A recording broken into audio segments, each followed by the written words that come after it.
Hello, and welcome back to the Faye banner review, where we talk about Faye having the most skipped banners released in a short period of time, and to counteract that, IS decided that it would be best to bring out the big guns. The double special heroes banner, but that's for much later. For now, we have a brand new emblem banner featuring Micaiah. Emblem Maya. Very shocking addition, as no one could have ever predicted this month to have an emblem unit just based on the calendar. IS Don't Act Desperate challenge impossible? And as for tradition, I will be using this coveted small line graph that may or may not be small at the end of the day to rank the brand new emblem banner. Today's ranking will be based on how many bad units are on this banner, and if you want good units in your life, then make sure to subscribe to the channel.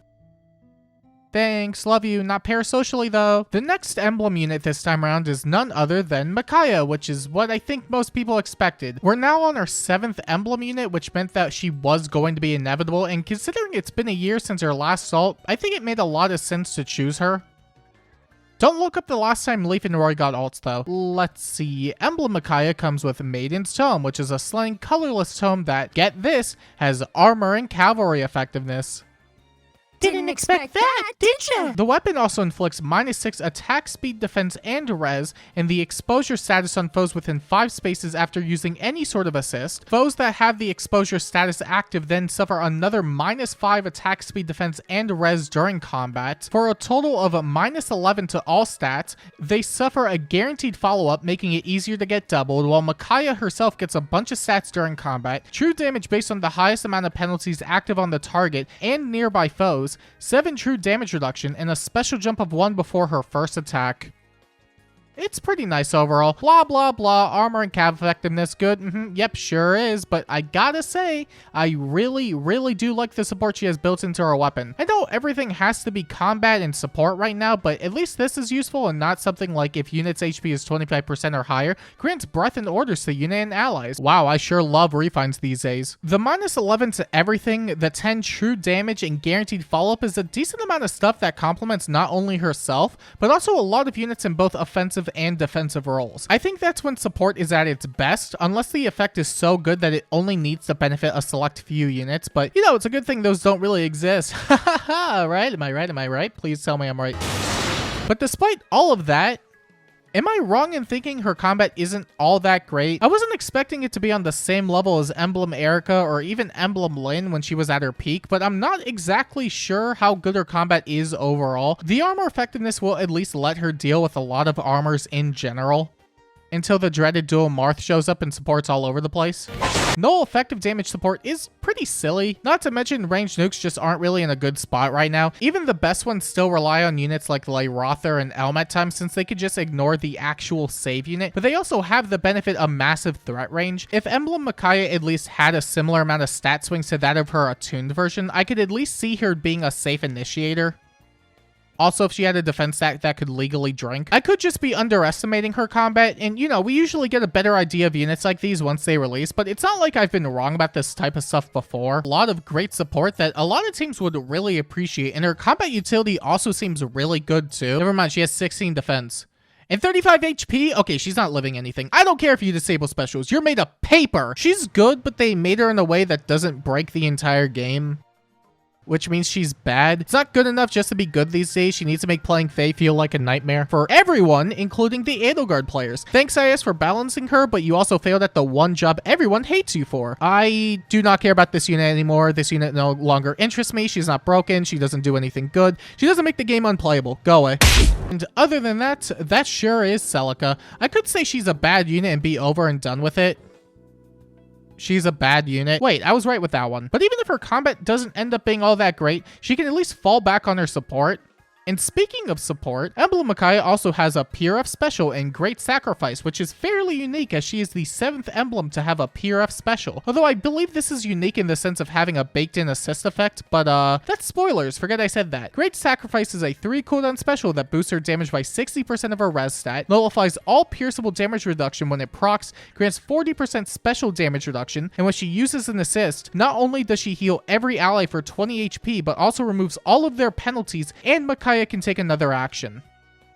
Okay, so what if we just shoved Ymir and Chrom into our special and called it a day? This is very obviously strong just by the cleansing alone, and having the extra action on top of that just makes her a really crazy support unit, which is nuts, because this doesn't even account for all the other support in her kit. Although I think a lot of people are going to look at this and say this basically killed Ymir, and to be quite I don't think Ymir is necessarily dead per se. Barring Aether8's offense, Summoner Duels are, and some other game modes, I guess. Oh, wait, I forgot. We don't have other game modes. Tee-hee. At worst, I think there's just going to be 2 Ymirs floating around now, which is still really strong, especially since you can still use Ymir's Miracle C slot for other stuff. But if you had to choose between the two, then yeah, you're probably going to be using Micaiah over Ymir most of the time. Honestly, it's so funny seeing that IS had to release a power crap version of Ymir since she's also like 3 years old. She's from book 6, just because of her resurgence near the end of last year. Mid-turn penalty cleansing is really strong right now, and when you tack on extra support with it, like the additional stat swings and guaranteed follow-up support, it's going to be doing a lot more than keeping your team safe. The only thing that does kind of suck is that Micaiah herself has to use an assist, which makes it somewhat less flexible than Ymir, who could also be targeted by one, but the trade-off is that Emblem Micaiah has combat utility. Maybe. I'm still not sure if it's good enough, but armor effective diff is real. I don't see a place where this support isn't useful if Ymir is anything to go off of. Removing penalties is just a really strong effect right now, and it will definitely keep Emblem Micaiah around for a while as a result. But also knowing IS, they could just make up some new thing that everybody will hate in the end, like I don't know, we have great talent, but right now that's like only for stats and a positive thing at that. What if they just made a great talent for penalties called Talentless Hack, and it permanently leaves debuffs on the foes? They could even make it work for penalty effects too if they really want to be annoying about it. And if you have enough Talentless Hack penalties on a unit, then they'll be one step closer towards becoming a YouTuber. And I think you've waited long enough at this point. Let's talk about her Emblem Effect. Avoiding copyright. I don't know if it's going to be 30 seconds. Copyright, please don't hit me. Let's just move on. The Emblem Effect is similar to that of her special, a la restoring 20 HP, nullifying any existing penalties, and granting another action to the equipped unit, except the restoration and penalty removal only works on the target ally instead of everybody nearby, and it inflicts isolation on the equipped unit after using an assist.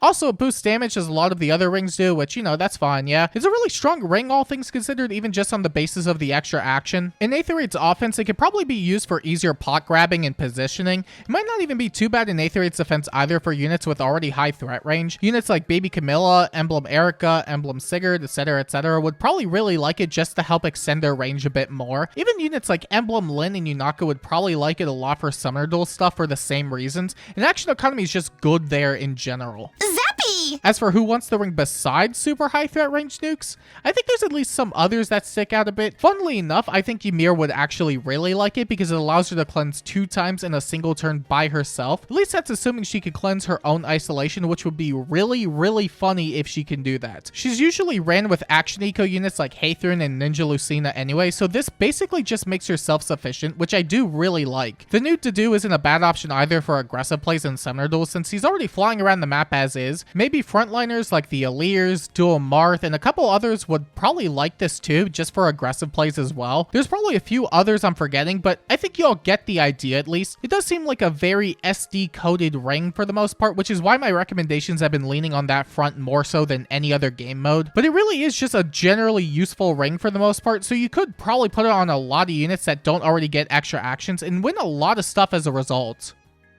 Unless it's Ivy, I heard she's not really that good at winning stuff. Emblem Micaiah also comes with a bunch of Inheritables, including Swap, Crystalline Water, and a brand new B-slot in Potentum Finish, which is a combination of Potent, Momentum, and Finish, allowing units to gain an additional attack during combat, upwards of 2 special jumps, and a crazy amount of true damage and healing, and I'm lying, her B-slot's actually Havoc. I think most people watching this already knew that, but just in case, teehee. That said, am I wrong in thinking this is something they would actually introduce? They've been slapping Potent and Finish on everything as of late, so why not start mixing the two together, am I right? Oh, get off the stage.